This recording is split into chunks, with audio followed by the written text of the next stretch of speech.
Bienvenidos al resumen semanal de Noticias del Agro, donde haremos un recorrido por las informaciones más destacadas del sector en los últimos días. Soy Jessica Alaimo y como siempre es un placer acompañarlos. Comenzamos. Esta semana, varias zonas productivas de Venezuela sintieron los efectos de las lluvias que generó la tormenta tropical Ernesto. A nivel internacional, el fenómeno que luego ascendió a huracán puso en alerta a las autoridades del Caribe. Veamos los detalles en el siguiente resumen. La tormenta tropical Ernesto, que se originó como ciclón y posteriormente evolucionó a huracán después de salir de la geografía venezolana, generó precipitaciones e inundaciones en Zulia, Monagas, Delta Macuro y el estado Sucre. Las autoridades locales siguen en alerta y mantienen la asistencia humanitaria. Este fenómeno también causó estragos en Puerto Rico, donde se reportaron daños significativos. El gobernador de la isla caribeña, Pedro Pierluigi, anunció que el presidente de Estados Unidos, Joe Biden, aprobó fondos de la Agencia Federal para el Manejo de Emergencias con 75% de financiamiento federal. Estamos constantemente en comunicación con nuestros alcaldes y alcaldesas para asistirlos. Ya el presidente Biden aprobó nuestra solicitud para fondos de asistencia para emergencia de FEMA. Este apoyo nos permite implementar medidas de acción bajo el programa de asistencia pública con un financiamiento federal de 75% para todos los municipios. Las autoridades del Caribe se encuentran en máxima alerta, aplicando medidas preventivas para proteger a las comunidades y minimizar el impacto del fenómeno natural.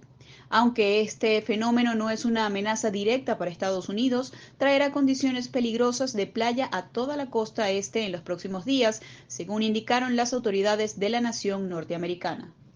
A propósito de fenómenos naturales, la Organización Meteorológica Mundial estima un 80% de probabilidades de que la temperatura media anual del planeta supere en 1,5 grados los niveles preindustriales en al menos uno de los próximos 5 años. Los datos recogidos por el organismo indican que para cada año comprendido entre 2024 y 2028, se prevé que la temperatura media cerca de la superficie del planeta sea entre 1,1 y 1,9 grados Celsius, superior al periodo de referencia de 1850 a 1900. Según se informa, hay probabilidades que al menos uno de estos años alcance un nuevo máximo histórico de temperatura por encima del 2023, que es actualmente el año más cálido jamás registrado. Pero, ¿qué significa realmente esto para la población? Entonces, lo que esto nos está diciendo es que el cambio climático está acelerado, que no hemos podido tener la velocidad de implementación necesaria para efectuar los cambios pues, en modelo de desarrollo, en control de emisiones de gases de efecto invernadero, etcétera, y todo lo que conlleva cambio climático para poder evitar esto o poderlo manejar dentro de la ventana. Recordemos que para 2015 la probabilidad de que los años siguientes el calentamiento global superara en 1,5 grados Celsius los niveles preindustriales era casi nula, pero desde entonces esa probabilidad no ha dejado de aumentar, una realidad que según expertos constituye una llamada de alerta. Venezuela iniciará en septiembre una nueva cosecha de café con una primera estimación de 1.100.000 quintales, cifra que según el director ejecutivo de FedeAgro, Pedro Vicente Pérez, podría ser comercializada a un precio menor al establecido en el mercado internacional. Pérez aseguró que los productores reciben por el quintal de café unos $160, lejos del precio referencial establecido en más de 230, lo que representa un 55% del promedio internacional. En ese sentido, señaló que la recuperación que se viene dando en la producción del rubro se debe a los precios internacionales reflejados hace 4 años atrás.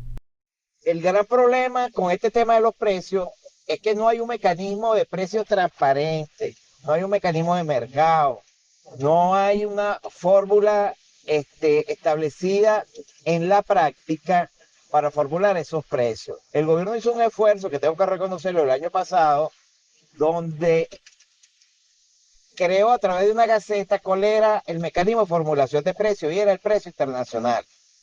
Pero entonces la industria se valía para evadir eso de un tema de las calidades, haciéndole unos exámenes demasiado exhaustivos. Entonces, ¿qué va a pasar?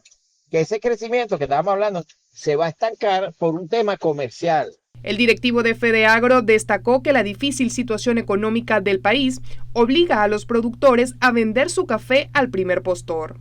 El otro tema de los precios es que el caficultor venezolano es un agricultor muy modesto. con grandes necesidades sociales y económicas. Entonces, ¿qué ocurre? Que entre septiembre y diciembre todos los agricultores salen a vender su cafecito. Entonces generan una sobreoferta. Entonces, ¿qué pasa?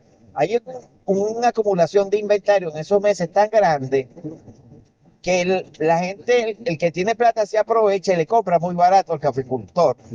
No hay un mecanismo para paliar ese pico de cosecha, pero eso no solamente pasa con el café, eso pasa con el maíz, pasa con el arroz. El gremialista considera que para superar esta situación es necesario flexibilizar el encaje legal y permitirle a la banca invertir en papeles o títulos de bono de prenda de café que sirvan para que en la época de cosecha el producto sea resguardado y se pueda vender 180 días después. Ingenieros agrónomos resaltan la importancia de que más actores se incorporen a la cadena de financiamiento para el sector agrícola y agroindustrial.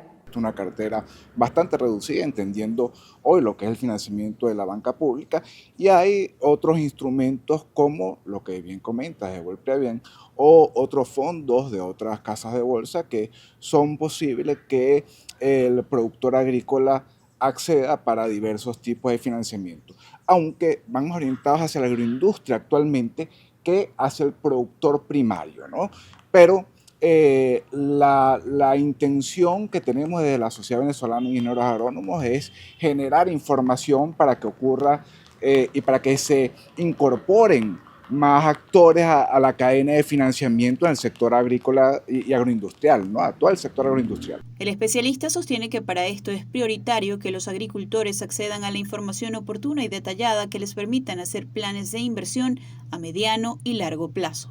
Momento de establecer nuestra primera pausa. Recuerde mantenerse conectado con nosotros a través de nuestras redes sociales, en Instagram @agrotendencia y en YouTube Agrotendencia TV. Enseguida regresamos con más del resumen de lo más destacado de la semana.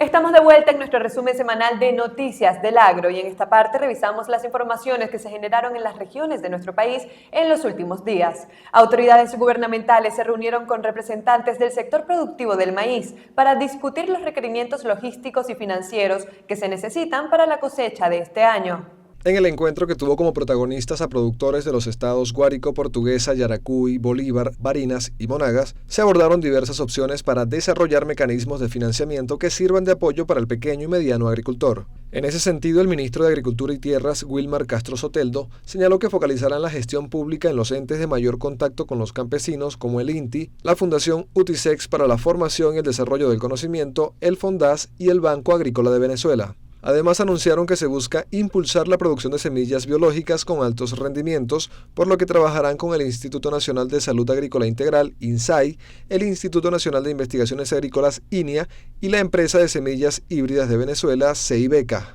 En el estado Aragua, productores agrícolas alertan que el mal estado de la vialidad dificulta las labores, a lo que se suma la escasez de combustible, por lo que piden a las autoridades atender esta situación. Nuestra compañera Chiquinquirá Rivero con los detalles. Gracias a los estudios por el contacto, nos encontramos en el asentamiento campesino El Castillito, específicamente en el sector Ojo de Agua del municipio Zamora, donde los productores agrícolas vienen presentando diversas dificultades, entre las que destacan el pésimo estado de la vialidad, dificultades en el suministro de combustible y la actividad minera.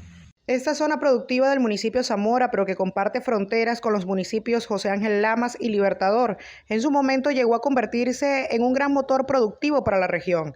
Ahora está a punto de quedarse sin vías de acceso. Muy difícil el acceso para acá, para el asentamiento. En mi caso, salgo nada más los viernes por la cuestión del combustible, de la gasolina, y para que no se nos dañe tanto el vehículo, porque está demasiado, muy dañada la vialidad. Yo cosecho parchita, estoy sembrando ají, maíz. Hay compradores que me piden la cosecha a mitad de semana y no puedo por la cuestión para no salir pues 2 veces o todos los días de semana por la cuestión de la vialidad. También los parceleros de la zona denuncian que la minería ha sido una de las grandes problemáticas, ya que según ellos se han llevado cerros enteros para extraer materia prima para la construcción de obras de gran envergadura. Nos perjudica, diría yo, desde el punto de vista de la vía, porque ellos son responsables pues de esa destrucción de la vía, porque cada vez que van a sacar unos camiones de tierra es que le echan un poquito de ripio para que la gente no diga nada. Además de esto, los productores aseguran que han tenido que padecer ante otras problemáticas, como las constantes fallas eléctricas y problemas con las comunicaciones. Productores agrícolas de esta zona piden a las distintas autoridades que se aboquen a resolver este tipo de problemáticas para seguir adelante con la producción agrícola.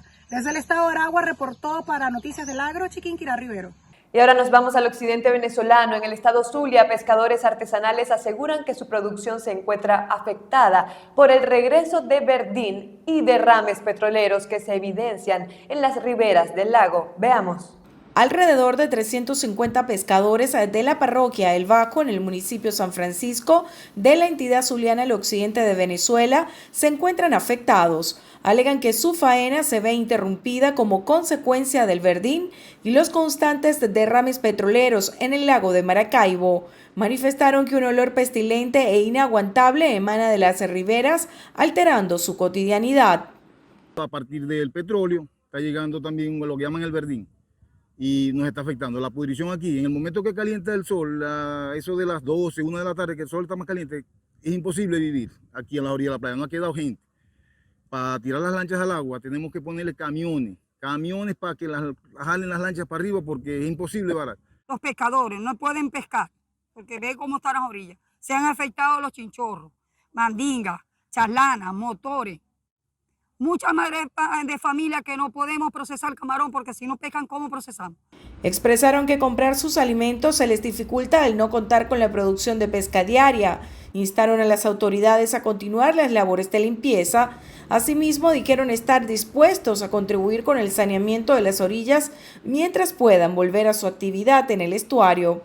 Enfatizaron que muchos niños y adultos presentan afecciones de piel e infecciones estomacales producto de la situación. Mi amor, ese olor es horrible, eso es más que lo estamos padeciendo nosotros, le da fiebre, vómito, lo hemos llevado hasta el médico mucho que pueden probar en los centros asistenciales donde hemos acudido con nuestros hijos, hasta nosotros mismos.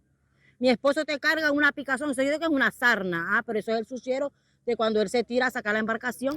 Esperan que la cianobacteria, conocida como verdín y que impacta el ecosistema acuático, sea controlada y de esta manera poder continuar con la producción pesquera. Reportó para Agrotendencia Lucía Urdaneta.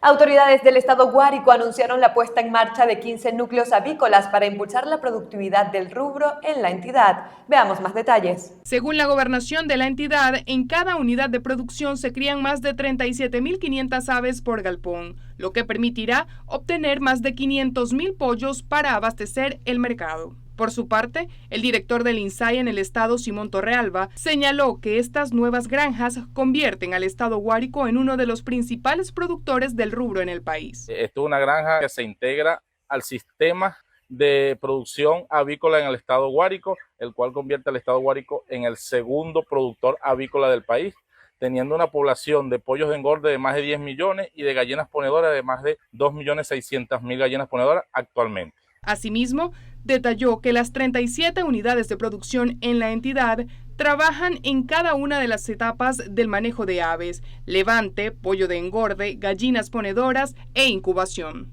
Y avanzamos en nuestro resumen de lo más destacado con una nueva entrega de Clima para el Campo con Luna Piccinini. Adelante, Luna.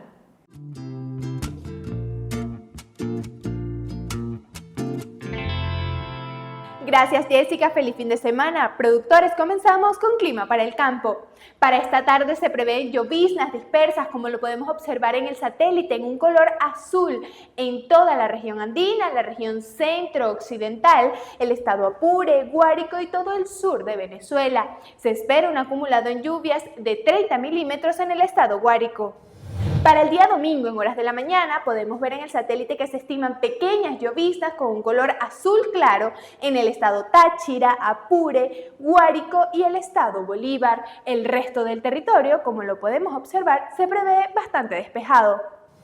Para la tarde y la noche se pronostican lloviznas en toda la región andina, la región centro-occidental, la región central, el estado Apure, Guárico y todo el sur de Venezuela. Se estima que cae un acumulado en lluvias de 25 milímetros en el estado Táchira. Ahora hablemos de fases lunares. Estamos en los últimos días de luna creciente, que es la mejor fase para sembrar y para el crecimiento del cultivo. El lunes tendremos luna llena. De esta manera llegamos al final de Clima para el Campo, el espacio con la información climatológica necesaria para que usted, productor, tome la mejor decisión en cuanto a su producción. Vamos de vuelta contigo, Jessica. Por aquí nos despedimos. Chao, chao.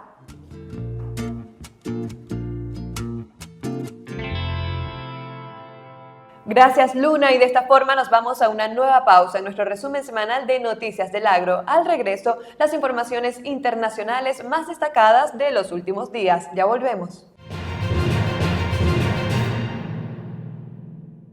Estamos de vuelta y a esta hora revisamos las informaciones que se generaron fuera de nuestras fronteras en los últimos días. La Federación Nacional de Cerealistas de Colombia reportó pérdidas en cultivos de maíz a causa de las lluvias en varias zonas del país. Según los reportes de los gremios, más de 2.000 familias productoras de maíz en el departamento de Sucre fueron afectados. Se trataría de un grupo de pequeños productores dedicados a la agricultura familiar que habrían perdido la totalidad de sus cosechas. Se estima que más de 1.200 hectáreas de cultivos de maíz han sido afectadas, lo que equivale a 1.681 canchas de fútbol. Desde la Federación Nacional de Cerealistas hicieron un llamado al Ejecutivo Nacional.